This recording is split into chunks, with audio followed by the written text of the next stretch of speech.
Thank you for joining us today on Ethanol Producer Magazine's podcast. I'm your host, Katie Schroeder, Associate Editor with EPM. As we wrap up the first month of 2024, here at BBI, we are looking ahead to what the next year has in store for the ethanol industry. Today, we have our in-house policy expert, Erin Voegele, our news editor who covers the day-to-day news in the biofuels industry. Welcome, Erin. Hi, Katie. Hi. So to get us started, could you break down what are the top national level policies producers should be watching out for in 2024? Yeah, absolutely. So, obviously we're coming into 2024 and you really can't talk about policy issues without mentioning the election. And there's kind of a saying, people say elections have consequences. And that is absolutely true. And not only with regard to who's actually elected president, but the down ballot contest as well.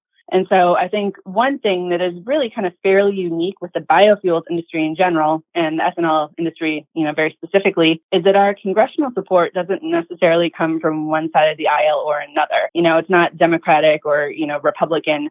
It's more of a regional issue. So in particular, we see Midwest lawmakers have historically been really very supportive of our industry, whether they are Democrats or Republicans. So with all the developments around renewable diesel and sustainable aviation fuel, it's been interesting because we've also seen kind of some growing support from lawmakers outside the Midwest who haven't really traditionally supported biofuels, because some of these kinds of projects are now being developed in their local communities and they're learning more about the industry and giving us some congressional support. So, no matter how this election shakes out, I think we're going to see continued support for sustainable aviation fuel in particular. And the ethanol industry, as we all know, certainly has a role to play in that growing industry. But I think another thing that kind of gets glossed over when we talk about politics and elections is the importance of not only who the elected officials are, but actually who they appoint to some of these critical federal posts. I think you'd really be hard-pressed to find anybody in the ethanol industry that doesn't have a great deal of respect and appreciation for Ag Secretary Tom Vilsack. He has such a strong understanding of how important the biofuels industry is to the agricultural sector, and his support and advocacy has been really, really invaluable. For example, in my opinion, at least, the whole issue of the GREET model and the sustainable aviation tax credit could have easily shaken out very, very differently without somebody like Vilsack in that post. I think the USDA was a critical part in getting the Treasury Department to understand how important the adoption of GREET was, with respect to that tax credit and to the U.S. ag sector, and also a critical resource for the Department of Energy in ensuring that the updated GREET model will actually accurately reflect the realities of the U.S. ag sector. So aside from the election, some of the other policy and regulatory issues that we're watching this year include the Midwest E15 petition, Farm Bill, sustainable aviation fuel and clean fuel tax credits, and also various clean fuel standards. We also have pending lawsuits regarding small refinery exemptions and some regulatory issues around carbon capture pipelines. Awesome. Thanks for that summary. I'd love to just dive a little bit deeper and chat about some of the state level policies that we should be kind of aware of. And can you just give a little bit more detail on that front? The state level policies? Sure. I think with these kinds of state level programs, we're seeing really good, steady development. So within recent weeks, we've actually seen a bill introduced in New Mexico to establish a clean transportation fuel standard within that state. In Minnesota, a clean transportation standard work group was established last year, and that group actually had a meeting scheduled for January. So they are making progress there, and it's really great to see work on these kinds of state level policies moving forward. Awesome. Could you talk a little bit about where we're at with these standards? Are any of them moving any closer to the finish line? I know Minnesota's was kind of introduced a while ago, and that's kind of been going through the process, and there's a working group underway. Are there any that are looking close to the finish line, or are they all figuring out all the details? Well, the one thing with a lot of these standards and regulations is that they do take a lot of time to develop. The rulemaking process for these is really, really extensive. So, the Minnesota program, it is moving forward, but from when somebody signs a legislative bill saying we're going to implement a clean fuel program within our state, and so when those regulations actually get written, it can be anywhere from 2 to 3 years. And then there's usually another year or two lag between when the rules are written and when they kind of actually take effect. So it's a very slow process, and it's rightly so, because regulatory processes are slow so that we get them right. Can kind of seem like things are stagnating and not really getting done. But there's a lot of work that goes behind the scenes as far as whatever agency is tasked with implementing the program. They meet with members of industry, they have work groups, they have public hearings, they do a lot of internal revisions on these rules. They release a set of rules for public comment. They go back and kind of start doing all of that over again. And then the final rule is released. So just because we don't see a whole lot of news coming out of these processes necessarily doesn't mean that they're not ongoing. That is really encouraging. And I'm curious, what are the pieces of legislation or other policy that you think have the most potential to impact the industry and why? Sure. Yeah. So the Farm Bill is probably the biggest legislative issue that we have in play this year. So for anybody not familiar, the Farm Bill is generally renewed every 5 years. And it's this huge piece of legislation that includes everything from nutrition assistance programs to ag energy programs. So the most recent Farm Bill was passed in 2018, and it was set to expire on September 30th, 2023. It was retroactively extended for 1 year through September 30th, 2024 as part of a temporary spending bill signed by President Biden in November to avoid that government shutdown. So lawmakers are working to kind of craft that Farm Bill right now. And so the Farm Bill's energy titles include a bunch of programs that are of particular interest to our industry. So things like the USDA's Biorefinery Loan Guarantee Program, the Biomass Crop Assistance Program, the Rural Energy for America Program actually offers a chance for lawmakers to attach ag-related bills during the amendment process. So we've seen a lot of bills introduced in the past year related to biofuels. Many are focused on sustainable aviation fuel, but a few are more focused on ethanol.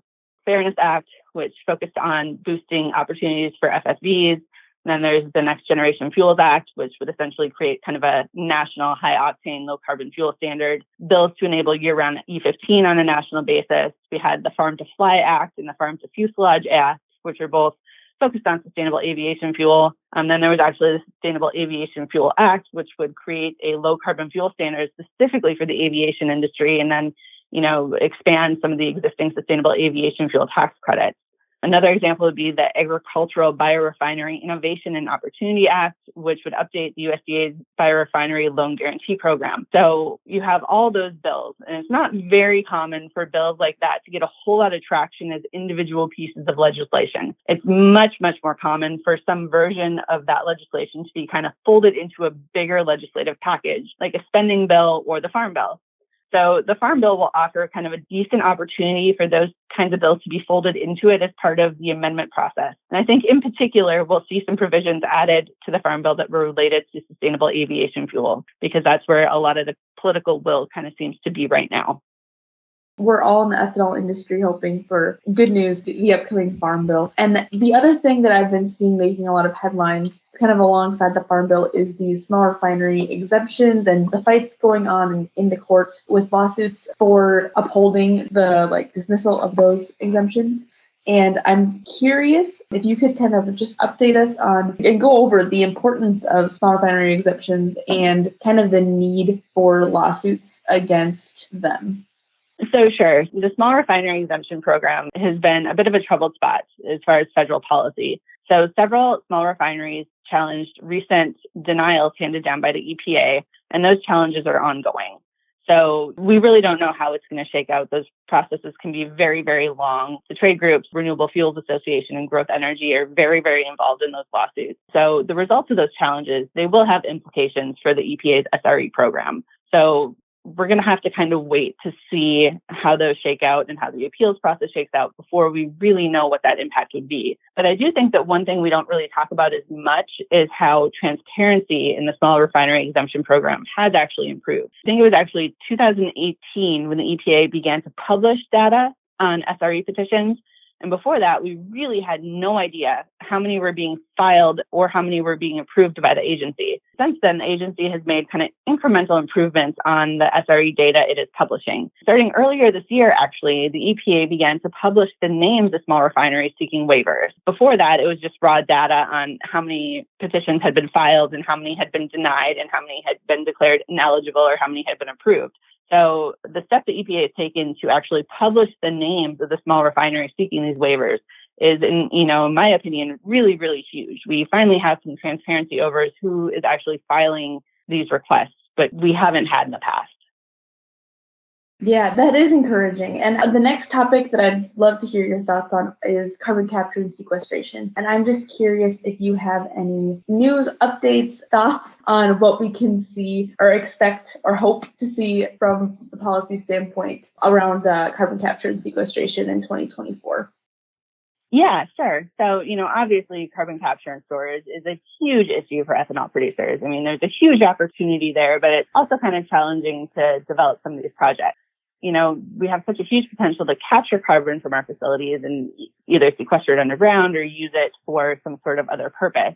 So I think, the big carbon capture pipeline projects have been having a little bit more trouble than we originally expected as far as the routing and the permitting issues. I think it's also really important to acknowledge that a lot of smaller scale projects have been making really, really good progress. You have some projects like at Red Trail Energy and Blue Flint Ethanol. Those are operating now, and we have other projects. One Earth Energy, which is in Illinois, is moving through the permitting process. Obviously, permitting is a lot easier for those kind of smaller scale projects at individual plants where you're going to be storing the carbon kind of on site or within a couple of miles, just because permitting a 7 or a 5 mile pipeline is just a lot easier than permitting one of these really, really large projects that have hundreds of miles of pipeline. So with some of those large projects, one issue that people have really pointed out again and again at public hearings is that they think that there's a need for updated pipeline safety regulations. Now, there are differing opinions within the carbon capture industry over, how exactly important updating those safety regulations are. There are plenty of pipelines right now that are operating perfectly safely, but the whole issue over the safety regulations might be resolved soon. So for anybody not familiar with regulatory development in the U.S., twice a year, federal agencies deliver a list of regulatory actions that they plan to work on in the near term to the White House Office of Management and Budget. The White House Office of Management and Budget publishes that list. So you can actually go to their website right now and look to see what any particular agency plans to be working on in, the next 12 months or so. So the most recent list was updated and published in December, and it shows that the Department of Transportation's Pipeline and Hazardous Materials Safety Administration actually plans to issue a proposed rule on carbon pipeline safety in March. And I think when I originally covered that, they were looking at release date of January, but I just looked again today, and right now it's saying March 2024. So it looks like it's maybe been pushed back a couple of months, which is actually really, really common with these types of rulemakings. So that rulemaking is expected to adopt revisions to current regulations that would enhance the safety transportation of carbon dioxide by pipelines to accommodate an anticipated increase in the number of carbon dioxide pipelines and the volume of carbon dioxide transported. So the proposed rulemaking is also expected to include requirements related to emergency preparedness and response for carbon dioxide. Now, like I said earlier, rulemakings tend to move slowly. So we'll see that proposed rule come out hopefully this spring on schedule. You would expect a public comment period, probably 9 months or a year down the road, we'd see a final rule. That would probably again be open to public comment. And then, a final rule. But it's really good to see progress with that, because that is one thing that people have really been worried about at these public hearings with some of these large pipeline projects. So having that not be an issue anymore really should kind of help expedite some of the permit approvals. Yeah, that makes sense. As we look ahead to the summer driving season, I would love to hear kind of an update on E15 petitions that are pending in the Midwest, kind of where that process is at currently. Sure. So I think we're all aware in the ethanol industry that 8 Midwestern governors petitioned the EPA in 2022, seeking the ability to sell E15 year-round within their states. So the particular states that are impacted are Illinois, Iowa, Minnesota, Missouri, Nebraska, Ohio, South Dakota, and Wisconsin. So those petitions were filed in April 2022. Now, under statute, the EPA is required to act on that kind of petition within 90 days. Still, it's nearly 2 years later, and we still haven't seen any final action. So the good news is it seems to be that those petitions will be approved in time for the summer 2024 driving season. A final rule to implement the petitions was actually delivered to the White House Office of Management and Budget in mid-December. And so, again, for anybody not familiar with the regulatory process, the OMB review of a final rule is kind of a final step before the agency publishes that rule and the regulatory change takes effect. So documents filed by the EPA as part of an ongoing lawsuit over the agency's inaction on these petitions actually indicate that they're planning to have that final rule out by March 28th. So hopefully we will have that whole issue resolved within the next couple of months. Exciting. I think my last question is related to some kind of recent news, specifically with the Inflation Reduction Act and the potential for sustainable aviation fuel to be a new market for the ethanol industry. And I'm curious if there's updates you have on what we can expect in 2024 on the IRA front related to federal tax credits. Sure. So, the Inflation Reduction Act was signed by President Biden in August 2022. And that included several tax credits that are of interest to the biorefining industries. So the sustainable aviation fuel tax credit is of particular importance to the ethanol industry. So basically, it's a production tax credit for sustainable aviation fuel that is based on the greenhouse gas reduction threshold that a particular fuel achieves. So language in the Inflation Reduction Act specified that GHG reduction for the credit was to be calculated using a particular European model that is not very friendly to U.S. agriculture or a similar methodology. So the European model didn't accurately account for the realities of the American egg industry.